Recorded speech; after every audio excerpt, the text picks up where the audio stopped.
So good morning, everybody. Day 3 of the 5-day consciousness hacking challenge. For those that are catching the recordings, I hope that you are enjoying them. My desire would be that you would be participating in the meditation using your dashboard. If you have any problems getting set up, please let me know. Michelle, you're here live with me this morning. It's great to be here with you. We might start in the way that we always have been, in just dropping in and connecting to the moment. And we'll talk about this in more detail today. We'll expand on this. But let's start by just dropping in. So the invitation is to close down your eyes. And so we're just tuning into this moment and just really narrowing into what it is that we're feeling in this moment. And not so much physically feeling, more our emotion, our underlying emotion. And so for me, I've just meditated for 40 minutes. So I'm feeling quite a deep sense of peace. And so we feel that.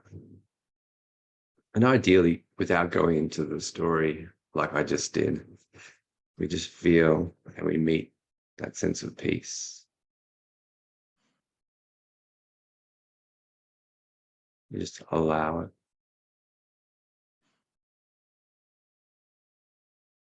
And then we meet this moment.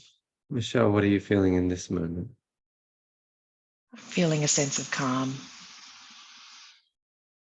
And so we meet that and we feel that.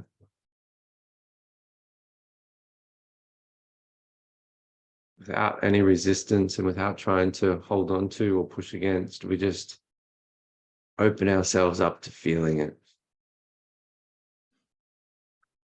And without going into the story, there's nothing to hold that energy in place, and it moves.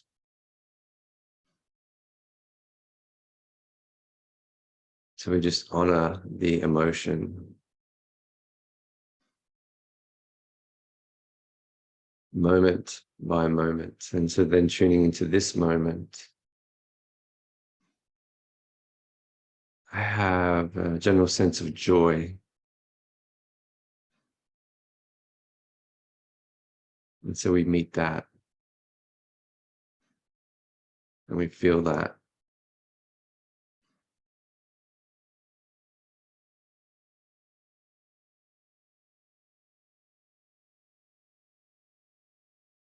And so then we meet this moment. Michelle, what are you feeling in this moment? I feel open. What are the qualities of open? It sounds more expansive than contracted. Does Yeah, it definitely is more expansive. And more still as opposed to busy. Yeah, it's allowing, it's a space to allow things in. Yeah.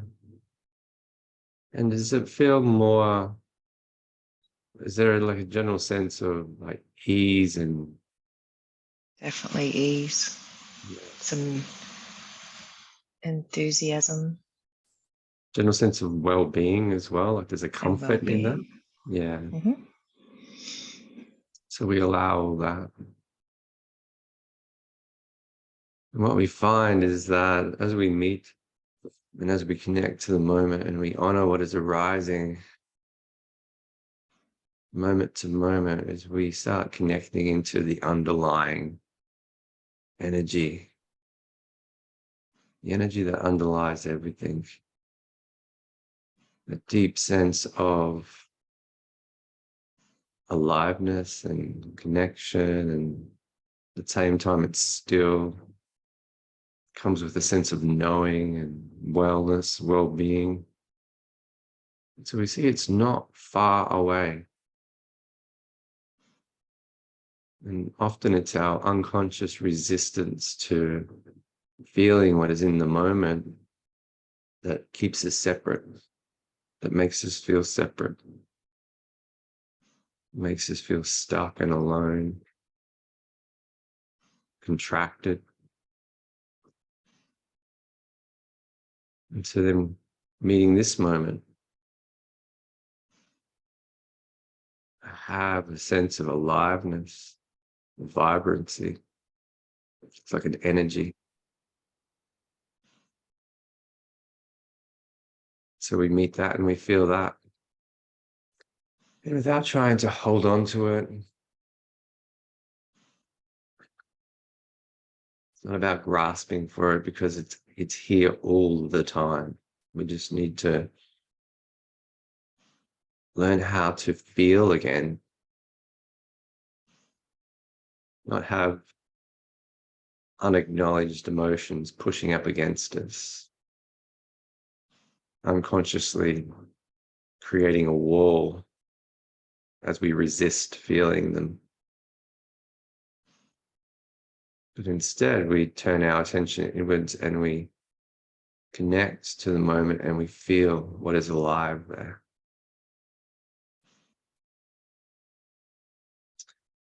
And so, Michelle, what are you feeling in this moment? I'm feeling a sense of joy. So we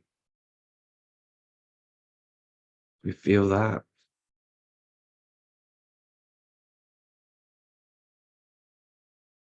We acknowledge that. By labeling it, by calling it out, can help us to really acknowledge it and then allow it.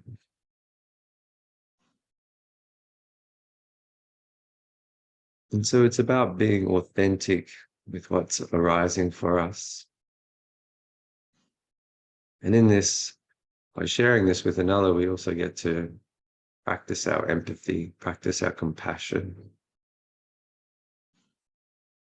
And we'll see today as we talk more about, and I really love this session today because it's really where we start looking at our internal code.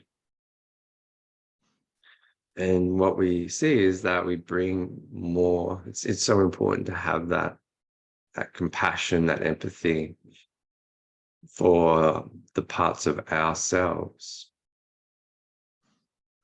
And so we start looking at patterns today. Like I said, I really love this session. So patterns. And so what Richard Schwartz talks about in internal family systems, he talks about the self. I refer to it as the I am, because it is that which is outside of the conditioned reality. And a number of people throughout history, great spiritual teachers, talk about it as the higher self. It's like the God in us. And so these are some of the qualities that Richard Schwartz highlights: compassion, curiosity, clarity, creativity, calm, confidence, courage, and connectedness. And so as we went through that, Michelle, I just popped you on mute, so there was a little background noise, but I want to ask you a question now. Would you say it was fair to say that you felt some of these qualities in that experience? Yes. Yeah. Yes, I definitely calm, connectedness, Yeah. and curiosity for sure. Yeah. Yeah. Beautiful. And so in connecting to that, we connect to that underlying seed of potential that we have within, which is beyond the conditioned reality, which is beyond the stories, all the things that had happened to us from the moment we entered into this reality until now. And so when we talk about consciousness hacking, we talk about how do we heal all of these times in our life when we weren't supported and we contract into a story around what our broader reality has told us that we are born with almost unlimited potential, and then we start shutting down. We start learning around this world, around how we fit into it, but it doesn't necessarily mean it's who we are. And so the journey that we're on is to become more of what is possible for us innately, the gifts that we were born with that have been shut down. And so we talked about sleep yesterday. It's an important component of well-being and allowing ourselves to show up as our best self. Meditation the day before, where we looked at establishing meditation practices. In my opinion, it's a key to then building a relationship with the mind. And so today we go deeper into that relationship and that understanding of the mind and what codes it's actually running. So we'll look at patterns, we'll look at contractions and triggers. And then how do we heal those? And then tomorrow we'll actually go into a process. And Michelle, if you're here and willing, it would be great to do a live session. So maybe just feel into that. Or we can actually do a live session where we process something. And it does take some level, or a significant level of vulnerability. And I appreciate that. The thing is, a lot of the things that we're holding really close to ourselves are the things that are keeping us stuck. But it's the stuff that's the mind's protecting. It doesn't want other people to know. And the things that we aren't necessarily proud of, they can come with some level of guilt or shame, or just a sense of being self, what's the word I'm looking for? It's like self-critical, the part of ourselves that we're not necessarily wanting to put out there, but that's the parts that are keeping us stuck, because we're not that. And only by bringing it to the surface and processing it in a way that is healing, and we'll go into what that looks like, that we then can have space from it. We can be free of it, and then it's no longer part of our reality. So we're just going to talk a little bit about the fundamentals of patterns and programs and conditioning, and then tomorrow we'll look at, and we'll also I'll share within the I'm Connected platform how we're tracking these, which I think is really cool, and I think it's really important. And then how do we release those? How do we heal those is what we'll look at tomorrow. We'll finish with a meditation again today. And so that little meditation exercise that we've been doing at the start of each session is really, we're focusing in on what is it that we're feeling in the moment. And by just focusing in on that feeling, it collapses this pattern, these patterns that we run. Something will happen often, and we get triggered. We call it a contraction, because we contract into a story, which triggers then thoughts about it. It's memories, it's learned behavior, it's like thoughts about ourselves and about that situation. And then that triggers feelings, which then drive the behavior, and then we get caught in this loop, and we can get stuck in those loops. And so tomorrow we'll look at, well, how do we actually heal these contractions so that as we brush up against reality, there's just not that trigger there. There's not that contraction there. And for me, that's the intention of I Am Connected. And it's the intention for at least my life, is to look at where I'm holding unresolved emotional wounds, where am I holding triggers, and healing them so that as I brush up against the broader reality, there's not that contracting into my story. And we call it contractions. It's like moments where you get triggered and you feel the mind start looping. So you go into the thoughts. or you might feel small in a situation, or you feel a sudden rush of emotion and you go into fight or flight. Um, yeah, so it's these sort of qualities.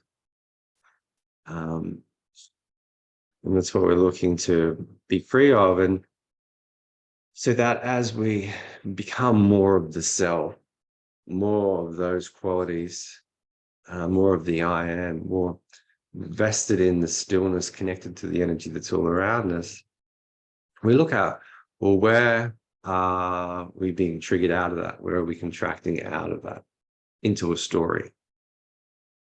And the journey then is that as we heal more and more of these, we just become more and more of that self, more and more of that aware presence, more of the I am on the path to enlightenment, where you are just that.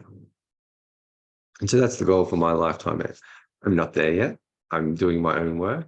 And so that's part of what I Am Connected is. We're building a community of people that are passionate about self-optimization, healing, and becoming more and more of what we are innately born with, what we're innately born here to become. In the same way a tree grows into what it's here to become. What's our potential? I really love this scene from Free Guy. Have you seen Free Guy, Michelle? Free Guy with Ryan Reynolds and Jodie Comer. No, I don't believe I have. It's I don't know. Ryan Reynolds is so funny. Jodie Comer is cool. And this is just a scene that kind of, when I seen it, I was like, wow, yeah, this is like where we kind of are as humanity. It's essentially the life of a guy named Guy in a computer game. And within a computer game, it's coded with a set actions and behaviors and a set way of thinking about who he is. But then he has like a paradigm shifting experience. And in this instance, it's meeting a girl. And then there's a bit of a backstory, and I won't spoil the movie too much, but I just love this. And this is what we look to do within consciousness hacking as well. Like, I haven't talked too much about paradigm shifting experiences, but we'll do that on day 5. But there's certain experiences in our life that just break us free, and we get to see more of what's possible. And I just love this as a little graphical representation of that. So I'm just going to play this short video with no sound. But we get caught in these loops. It's like him, it's wake up, street goldfish, go and flip the blinds, have breakfast, go to work, and just in this loop. And he has this paradigm shifting experience, and it just shows him so much more of what's possible. And how much are we just living in this contained little reality that we think this experience is, that is this, when really there's so much more possible. And until we do this work, until we can heal where we're contracting into our story, and we're just, we're living such a small version of what's truly possible. And for me, like, I'm here in this experience, and I just like, how do I heal? How do I heal faster?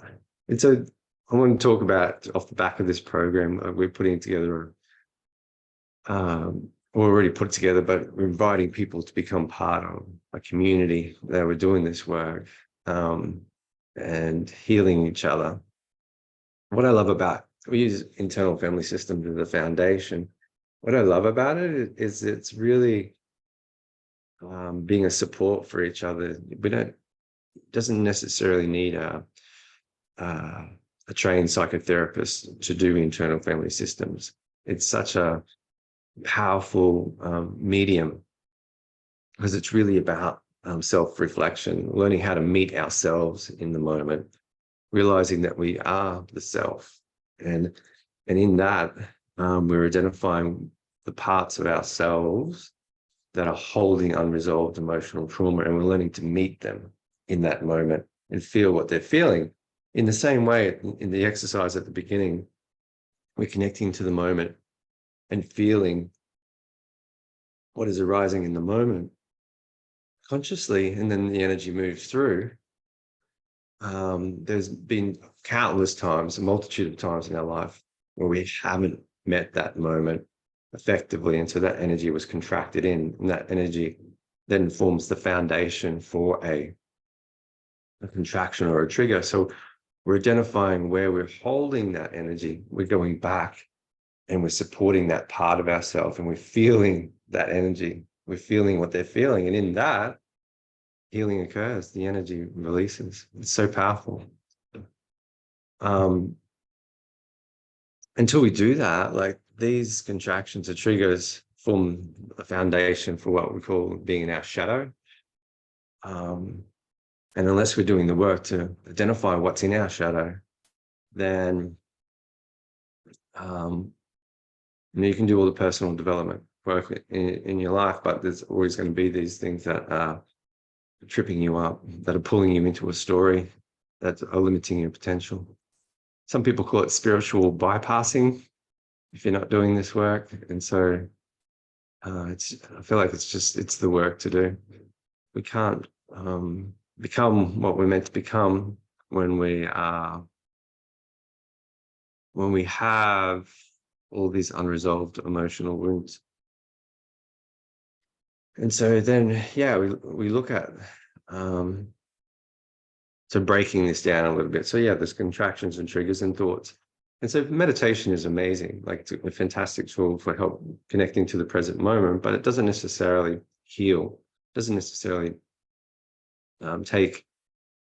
release those emotional, those triggers, those contractions. And so meditation, fantastic. Like I've been meditating over 20 years, and with tenacity and discipline, you can be outside of the mind and you can observe it. But it doesn't necessarily mean to say at some point you're going to brush up against the world and contract it into a story. And sure, then you can meditate your way out of that, but it's just so much more effective to heal, to release that stuck energy. And feelings and emotions, they fundamentally drive behavior. But like I've been alluding to, it's my awareness that most of us aren't effectively feeling. And I know for me, I hadn't done that for so long. And in that, we're not taught how to effectively feel. And so we unconsciously resist the energy that's arising in the moment. I don't want to feel that, I don't want to feel stressed. I don't want to feel fear. I don't want to feel, when really it's energy and motion. And as we learn to meet it, it moves through. Yeah. And so we're learning to feel again. And as we do that, we realize that we're already in it. We're already connected to the energy. We are that energy. And so, yeah. And then behaviors. And so then, day 5, we'll look at our habits. And here we're able to see like where are our habits aligned or misaligned. And then if we have a goal or an intention to do something, then why, if there's if it's a challenge and when our habits, our behaviors aren't supporting that, well, what's the pattern that's at play that's in the way? What's the healing that needs to occur? And some of these things, like, because they're in our shadow for a reason, so it can be hard sometimes to see our patterns and to know the patterns that we're running because we're in it. We're like in the free guy, we're in that, and it's hard to actually know that there's a world outside of it. We're hard to know how to get outside of it because we're in it. And so that's where like having somebody else to support, and that's what we've built into I Am Connected. We'll jump into that in a moment. Is the ability to support each other, whether it's as a coach or whether it's as somebody that you're working with.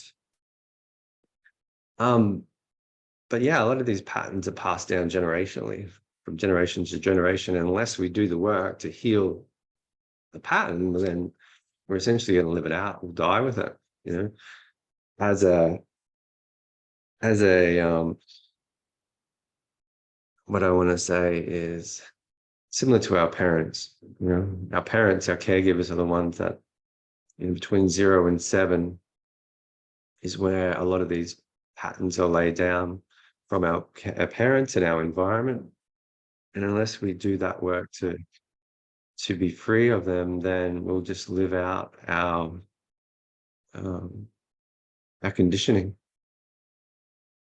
And the thing is that we learned, and it's easy to blame our parents. It's like, oh, I'm like this because of them, or I'm like this because of somebody else. And the people that I've worked with people that have had really severe trauma that's been inflicted onto them. And then other people that haven't had such a bad life, and myself included, and still have trauma. The thing is, the mind and how it relates to experiences creates trauma. And so even if we had the best parents in the world, we would still have trauma. Everyone's still got trauma. Everyone's still got carrying unresolved emotional wounds. And what we learn is, and this is a big awareness that I had relatively recently, is that the only person that can be there for us in the way that we needed, because when you think about that, who could actually be there for you in the way that you needed every time? The only person that could do that and be that is yourself, retrospectively. And so when we look at it, when we go into process, and I see this quite a lot, is like people had an experience where they just needed their mum or their dad to be a certain way. And when really we can't change the external, we can't change people. And we can't make them be something for us. And so what we realize in that, as we go back and be there for that part of ourselves retrospectively, is that it's actually ourself that we needed. We needed ourselves to be there for ourselves, because no one can be there for us in the way that we need. And so that as we make this journey back to wholeness, as we become more of that self that is connected to everything, we realize that it's us being there for ourselves. Does that make sense to you, Michelle? Not sure if it's landing. Yeah, totally. Totally. Yeah. I've practiced that for a long time now. Beautiful. Yes. It's the work, right? It's about Yeah. identifying and meeting the parts of ourselves that need it, and then being there for them. And some people call it reparenting. Brandon Bayes has a version of it. Richard Schwartz has a version of it. It really brings back the power to ourselves. And so in this, in the same way we've been doing this meditation at the beginning, it's really then throughout the day, whenever you feel anything, it's recognizing that it's actually a part of you that's feeling it. It's not actually the self. It's not actually the I am. And so then we learn to meet that part. It's like, oh, wow, I'm feeling stress. It's like, well, and so this is what I'll share the daily log in a moment, where the log becomes a really powerful tool, because it's then helping to shift language. It's like, well, you're not actually feeling stressed, but there's a part of you that's feeling stressed. And so then you're able to relate to and support that part of yourself. And in this, we're at a unique point in human history where we're learning a new way. Like, I feel like at least in the West, it's one of the first times in human history where we're able to, from the present moment, heal the past and have awareness for the future. And so we're no longer then passing down the generational trauma. We're able to, from this present moment, heal ourselves. And so the future has the potential to be just so incredibly wild and different, because we're not passing down the pain of the past. We're actually releasing that stuck emotion from the present moment. And so that's something that, I'm really excited about and committed to in supporting people, is to heal. And so heal and connect to their authentic self. And then from there, it's like, well, become what it is that you're meant to become. Imagine a world, and I do imagine a world, where we are all connected to the self and we feel whole and we feel connected and clear and confident, and just as if we're like, we don't necessarily need anything else because we're already in it. How will we use technology then? How will we relate to each other? What's the world that we will build? It's a world that I want to be part of creating, and a part in living and expressing in. And so within I Am Connected, we've talked about the dashboard. We looked at yesterday the movement and sleep and recovery data gets either pulled from a Fitbit or Oura Ring.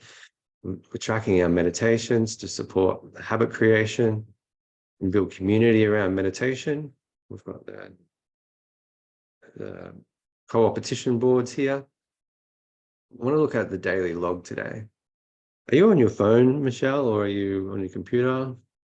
Yeah, I'm on my phone. Okay. I was going to invite you to fill this out with me now, but we'll just go through it swiftly. So this is a daily log. And what I love about this is it's like a journal, but it's something that you then share with a coach. And when we're looking again at patterns and goals and the things that are really important to, it's not only that, it's the code. What's the code that you're running? So we look at, it's a reflection on what you're thinking. We're tracking contractions and triggers, how you're feeling, and behaviors, like what you're aspiring to. So this is like an interoceptive snapshot that you're getting every day, and you're sharing with somebody that cares about you and wants you to become what it is that you can become. As part of that, it's like pointing out the places where you're actually caught. And so I'll go through that in a sec. And so we complete that. And the opportunity then is to share that with coaches. And for those that are interested in becoming a coach, we can talk about that and using the platform to work with clients.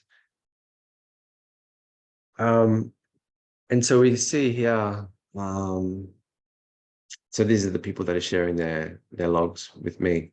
And so I have the absolute privilege of reading their logs each day. I won't go into them because it's obviously sensitive information. We encourage extreme vulnerability and transparency. The data is encrypted so that it's safe. And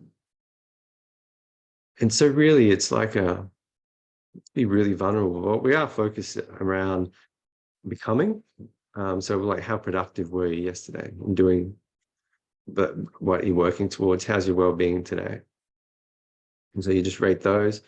The goal stays here. Like you can see my goal is pretty detailed. It's quite extensive. Number of things that I'm working towards, just sharing these. But that'll stay there until you change it. And so like we run 6-week programs, we run more extended programs. It can be like, what's the goal for the 6 weeks, or what's the bigger goal that you're working towards it? It's not sort of like, what's the goal for today?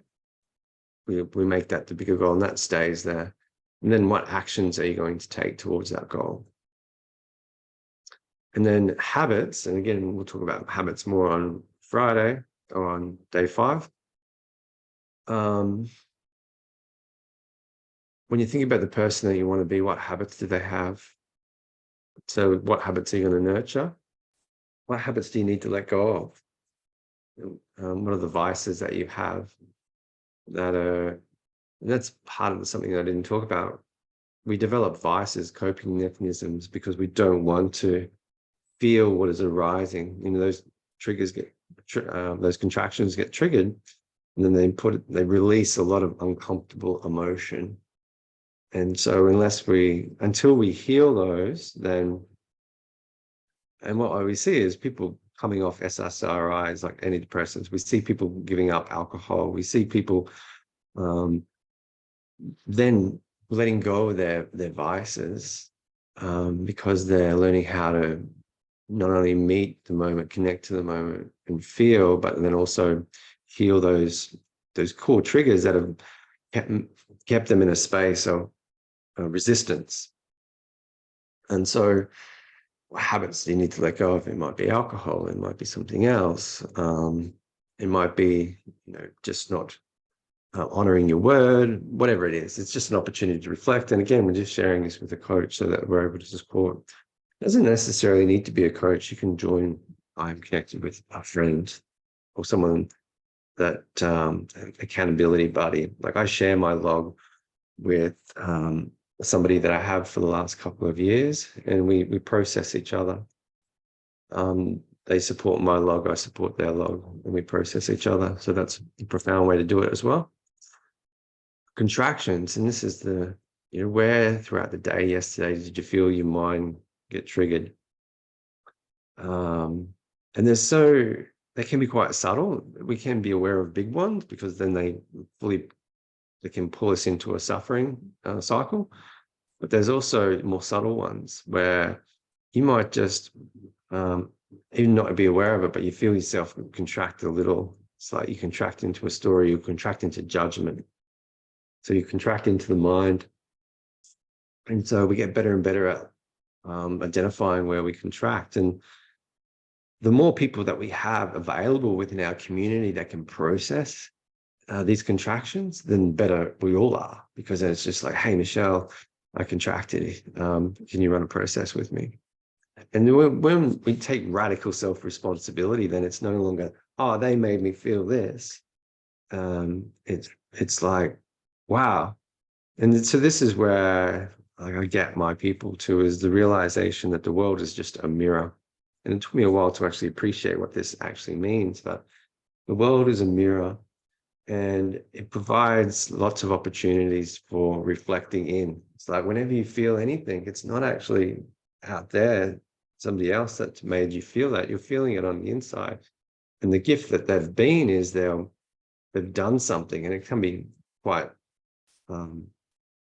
undesirable. But the fact that you're feeling it means that it's pointing to an unresolved emotional wound, and the opportunity for you is to heal that. And so then the next time someone does that, it's like, oh, it's not there. It doesn't actually hurt you. And it doesn't mean to say that you then keep yourself in a situation where you're being treated in a certain way. But in my experience is that the opportunities for that button to get pressed, that pain to get activated, disappear because it's not there anymore.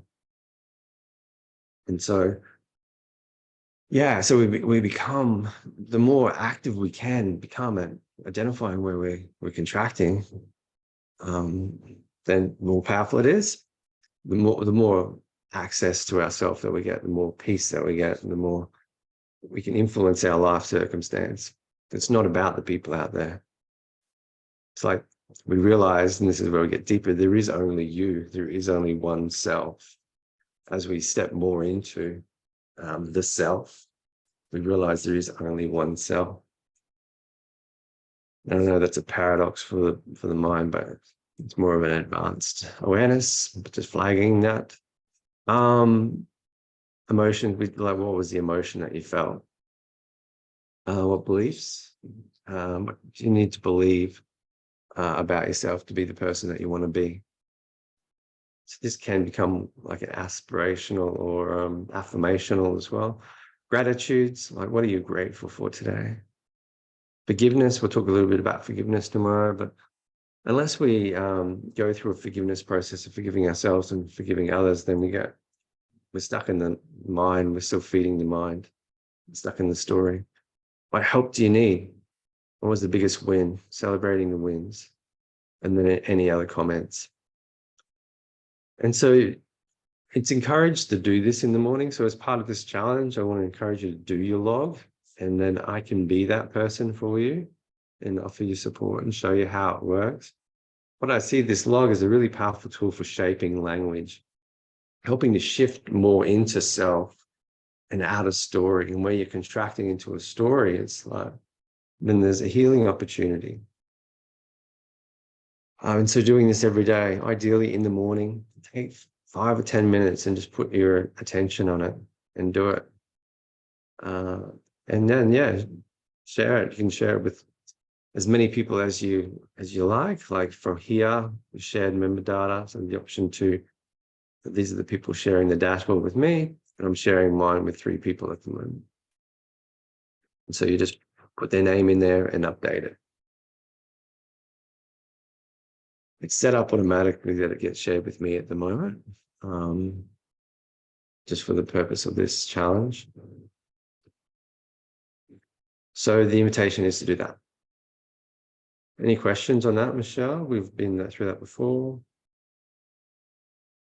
No, I think that's pretty clear. Great. I just want to touch on tomorrow. I used internal family systems as a foundation for a process that we're going to experience tomorrow. And this is like, how do we heal those unresolved emotional wounds? And in that, like many, different texts from Freud to, Eckhart Tolle, they talk about the ego as the mind-based concept of self. And the ego's job is to keep us safe, to protect us. And it does a great job of that. What Richard Schwartz suggests is that the ego, Dr. Richard Schwartz, he's got some great books, are greater than some of our parts. There are no bad parts, amongst others, that I highly recommend checking out. He suggests that there is not just one ego. The ego is made up of a multitude of different parts. And so whenever you have an experience where you weren't effectively supported, it creates a parts. And these are numerous, not just the big ones, but many micro ones as well, where we didn't effectively process the emotion that was arising in that moment, and we contracted in. And that forms a part. And then parts have parts. And there's, he breaks it down into, there's the self, which we've talked about, exiles. This is like our core wounds, like when we had like a really peak emotional experience that it was considered negative, and it creates like a core wound. And it gives some examples there. But then often those parts have manager parts. Their job is to protect that exile from having to feel that again. And these parts are actually, they're in it. Like they still think that, they learned they needed to do that then. They don't know that you're now 30 or 40. They're still at that time. And as we experience reality, they'll get triggered, and they'll go into their learned behavior at that time. These exiles have, like I said, managers that their job is to try to protect this exile from feeling this. And so these things can sort of create judgment. They can create doubt. It's like, hey, Michelle, you can't do that because, blah, blah, blah, whatever it is. It's trying to protect this exile, this core wound, from having to feel what it is. But the thing is, if we can get to this exile and help that exile, call it unburden them from that emotion, then this manager doesn't have to take on that role anymore. So that doubt can fall away. And so what we work towards is integrating this energy, because it takes energy and vitality to be able to maintain these. They draw on our energy and vitality, and when we unburden them, but then that energy gets integrated back in. But say the exile does get triggered, then there's firefighter parts, and these are the sort of things that binge eating, drinking alcohol, binge watching Netflix, just trying to satiate that pain, that suffering, that wound. And so it can drive, again, unsupportive behaviors as we try to navigate against or calm down the exile. And so, but what we learn is that there are no bad parts. There's just parts that have had to take on roles that at the time were important. Now and you know, when they were 4, 5, 6, 7, 8, 9, 10, it was important for them to play that role to keep us safe. But now that we're 30, 40, 50, it's in the way. They're in the way from our greater becoming, because it's contracting us into that story from back there. So we'll have a live demonstration of this tomorrow, hopefully. We'll see how we go, but it's really in the same way like we talked about compassion and love earlier. From the self, we identify the parts that are holding unresolved emotional wound, and we don't try to change them. We don't try to make them wrong, because if we try to change them or make them wrong or not feel that, we're creating resistance. And when we resist anything, it sticks. What we're doing is we're meeting them with love and compassion, and we say, I see you there, because a lot of them haven't been seen before. And I'm here with you. And you're not alone anymore. They think they're alone. And I just want to let you know that I'm here and I feel what you're feeling. And I appreciate why you're feeling the way that you have. And it's a lot. And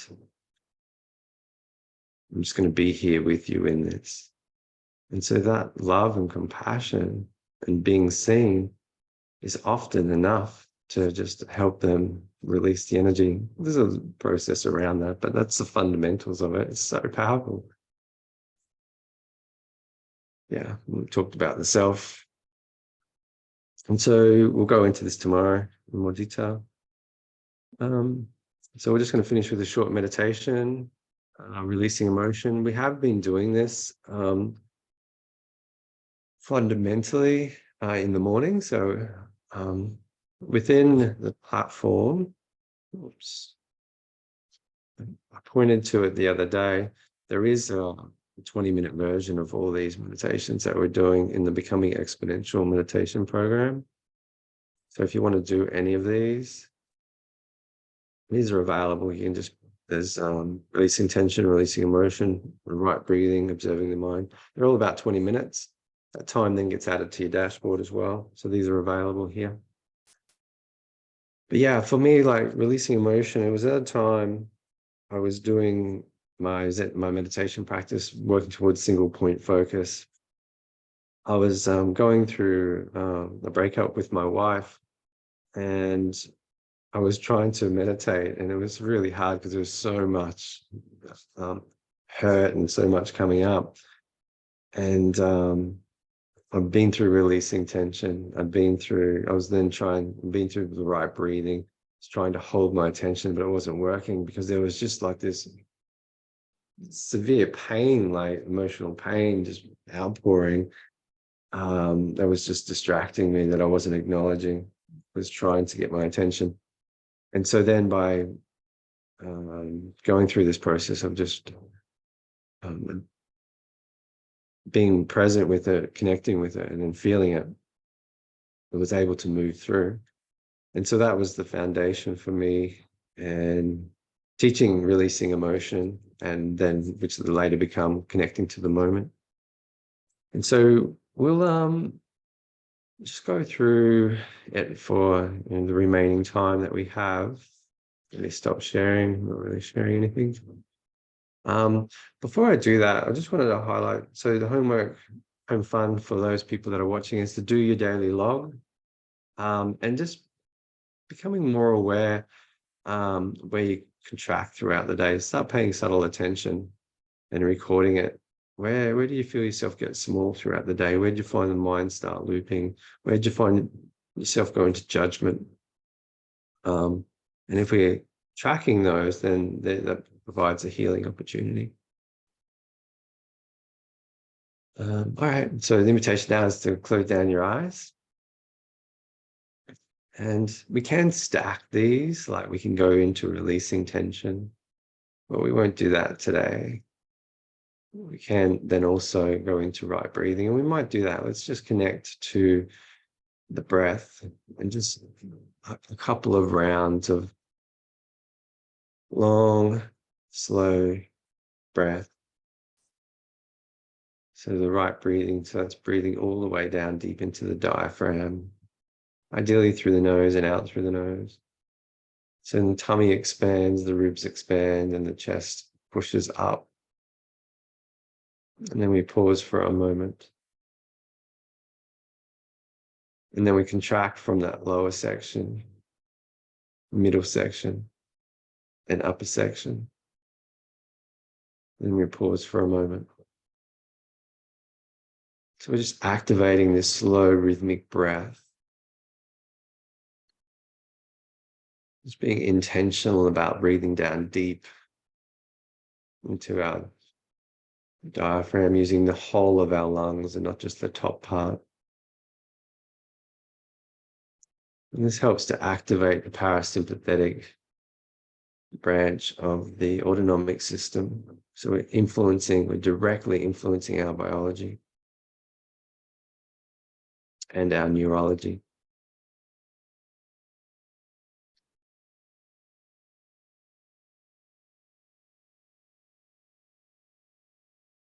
So just doing a few rounds in your own time. You can put a count on it, as we did yesterday.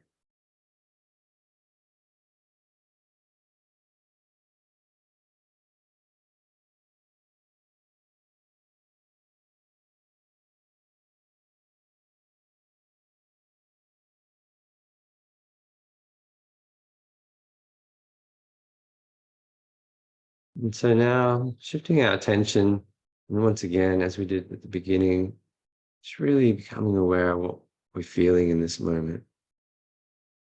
Energetically, what's the emotion? And so within our own practice, we're just going to honor that, label it, and then feel it.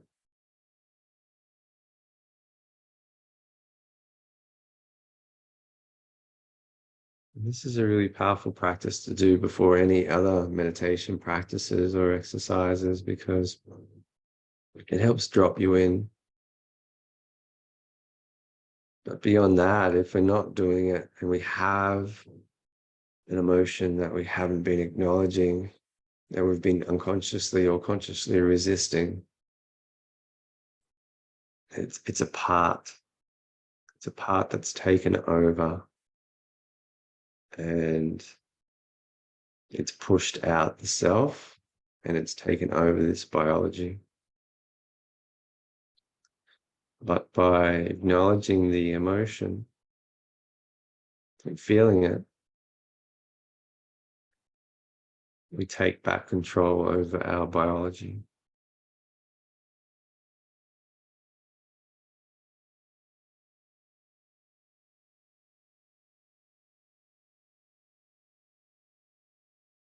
So then again, we connect to the moment and tune in what we're feeling now. And without going into the story,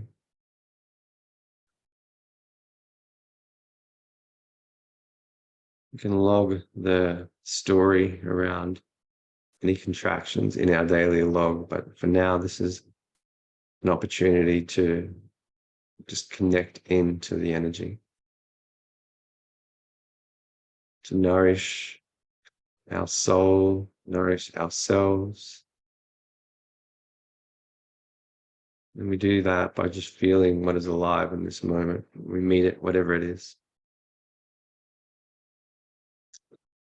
So in this, we're being present.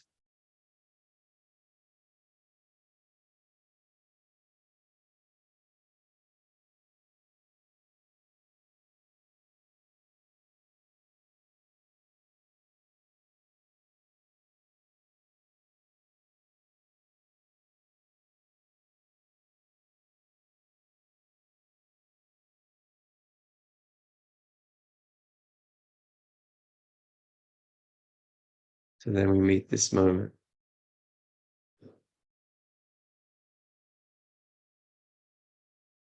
We feel, what is the emotion that's alive? What are the qualities of this moment? What are we feeling? And we feel it.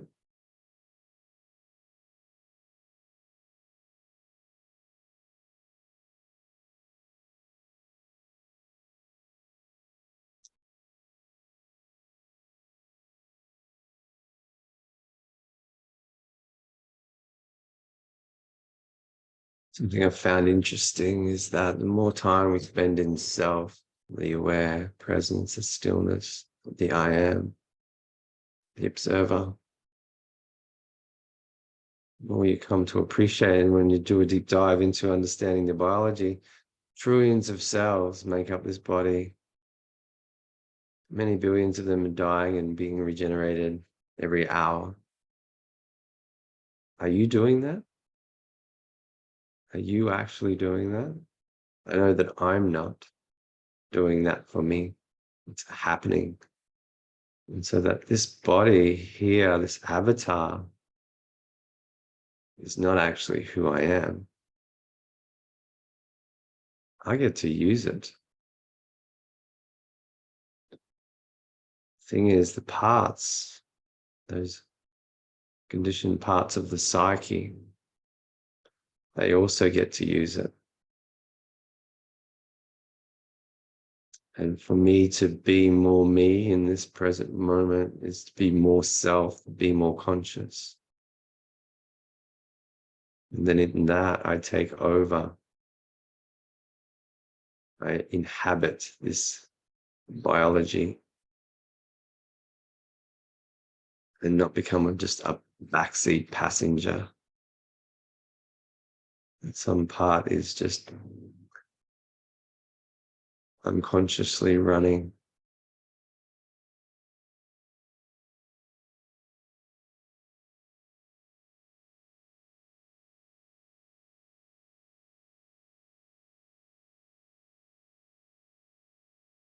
So in this, we're learning how to hack ourselves, how to be more ourselves, be more full expression of our true potential.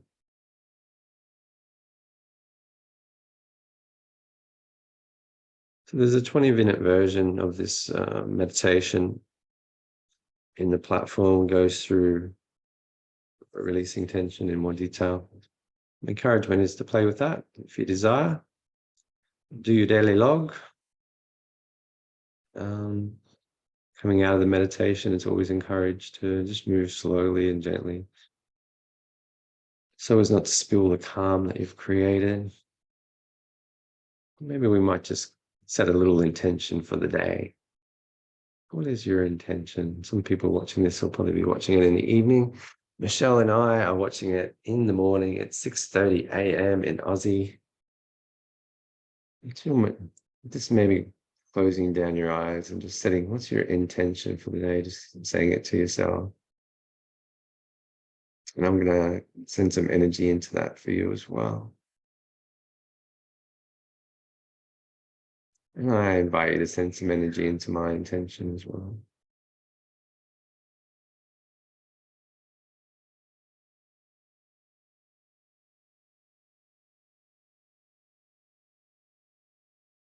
Thank you all. Much love. Tomorrow is a great session.